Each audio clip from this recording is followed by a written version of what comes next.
नेपाल र भारत सीमा समस्यादेखि असमान सन्धि सम्झौताका कारण निम्तिएको असन्तुष्टि लगायतका विवाद समाधानका लागि दुई देशबीच प्रबुद्ध व्यक्तिहरूको समूह अर्थात् इपिजी गठन गरियो। तत्कालीन प्रधानमन्त्री बाबुराम भट्टराईका पालामा समझदारी भई केपी शर्मा ओलीका पालामा 2072मा गठन भएको यस संरचनाले प्रतिवेदन पनि तयार गर्यो। तर भारतको अनिच्छाका कारण प्रतिवेदन बुझाउने प्रयास सफल हुन सकेन। त्यसपछि नेपालतर्फका विज्ञले प्रतिवेदन सार्वजनिक गरिदिने चेतावनी नै दिए। कतिपयले यस कदमले दुई देशका सम्बन्धमा झन चिसोपना आउन सक्ने चिन्ता व्यक्त गरेका छन्।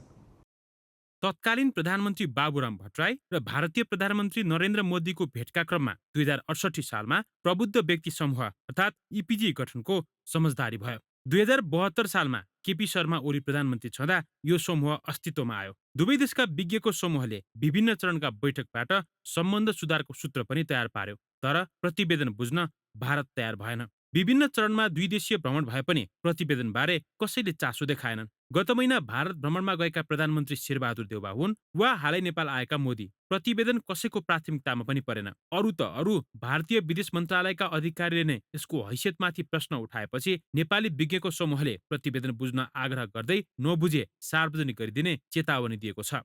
अहिलेसम्म पनि 4 वर्ष भयो। यो बिचमा हामीले अब लामो समय भइसकेको अवस्था थियो। त्यसो भएको हुनाले अब हामी त त्यसैमा बसिरहने स्थिति थिएन। इपिजीको समय सकिएको थियो। औपचारिक रूपमा त्यो एक किसिमले विघटन भइसकेको थियो। तर प्रतिवेदन नबुझुन्जेल त अब जिम्मेवारी कसै न कसैले लिनु पर्यो। त नयाँ नियुक्ति हुनुभएको परराष्ट्र सचिवको जुन खालको अभिव्यक्तिहरू आइसकेपछि अनि मिल्छ दुईटै प्रधानमन्त्रीलाई बुझाउनका लागि हामी समय मागौँ। यदि समय दिनु भएन भने हामी सार्वजनिक चाहिँ गर्दैनौँ।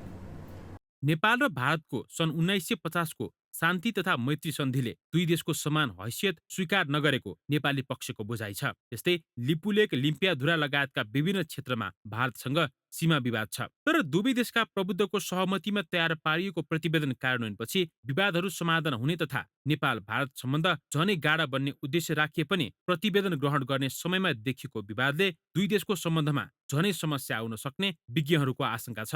प्रतिवेदनको कार्यान्वयनमा दुवै सरकार नलागी नागरिक स्तरमा सार्वजनिक गर्ने हो भने उल्टो दुई देशबीचको सम्बन्धमा दरार उत्पन्न गराउन सक्ने कतिपय विज्ञको चिन्ता छ। जुन त्यो रिपोर्ट नै नलिएको हुनाले त्यसले पनि एक किसिमको शङ्का चाहिँ उब्जाएको छ र दुईटा देशको बिचमा झन् अविश्वासको खाडल बढेको छ। त्यो बिचमा नलिनुको पछाडि केही प्राविधिक कारणहरू पनि होलान्। जसरी त्यो रिपोर्ट 2-3 वर्ष अगाडि तयार भएको, के अरे 3-4 वर्ष अगाडि होइन। अनि रिपोर्ट तयार भइसकेपछि पनि एक किसिमको जुन कोभिड-19 को क्राइसिसदेखि अरू नेपालमै पनि जुन राजनीतिक अस्थिरता आयो त्यसले पनि केही त्यसमा ठुलो भूमिका खेल्यो होला। अर्कोतिर उतातिर पनि 2019 मा भारतमा पनि पोलिटिकल ट्रान्जिसन जस्तो चुनाव पनि थियो होइन। त्यसले पनि केही रोल प्ले गरे होला। लार्जेस्ट पार्टी आउटसाइड छ, सरकारभन्दा बाहिर छ होइन। सानो सानो पार्टीहरूले बनाएको सरकार हो। भोलि केही त्यसमाथि यो सरकारले गरेको काममा दुईटा देशको बिचको सम्बन्धको बिचमा लिएर लेजिटिमेसीमाथि प्रश्न उठ्यो भने त्यहाँ पनि समस्या हुनसक्छ। त्यही भएर यो सबै कुराहरू विचार गर्नुपर्ने जरुरी हुन्छ। अर्को कुरा, इपिजीको गठन नै दुईटा देशको बिचमा सम्बन्धलाई चाहिँ सुधार्नको लागि भएको हो। तर यो पछिल्लो परिस्थितिले के देखिरहेछ भने यसले सम्बन्ध सुधार्न भन्दा पनि झन् ट्रस्ट डेफिसिट ल्याउँछ कि भन्ने परिस्थितिको निर्माण भइरहेछ।